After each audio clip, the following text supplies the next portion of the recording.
good morning, and it's time now for Ask Andrew. He's taking all of your questions, weather-related only, and answering them with his excellent expertise. Yeah, Andrew, what are viewers asking you about this week? Yeah, so we're only a couple of weeks away from the great end to daylight saving time.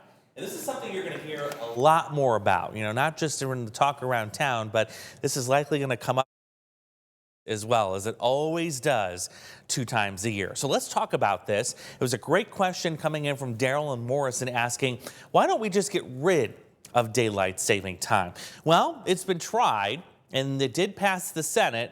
However, it got hung up in Congress where it eventually died, the bill that was. So that's where things stand right now. It does take an act of Congress to get rid of daylight saving time. So let me give you a couple of the scenarios here that we're looking at. What happens if we just get rid of it altogether? Well, the biggest impact you're going to see is your summer sunrise here. It's going to be way early for a few weeks. In fact, 4:15 in the morning early. Now, for those of us on the morning show, I think we would love that.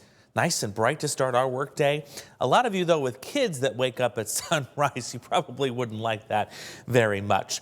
Of course, we follow that right now with winter. In a couple of weeks, we will get off of daylight saving time until we get into March of next year. Here's the other scenario. What about if we just get on daylight saving time and we just stay there? We don't get off of it. Well, the only impact you're going to see there is you're going to have this really late sunrise for a few weeks in the winter. Not good if you've got kids walking to school. It'd also probably be a lot harder for us to wake up. A lot of extra coffee. I have a feeling coffee sales would go through the roof here if our sunrise didn't occur until nearly 8:30 in the morning. So those are the 2 different scenarios. I'm sure everybody has an opinion about one or the other. You can already read about it at WQAD.com.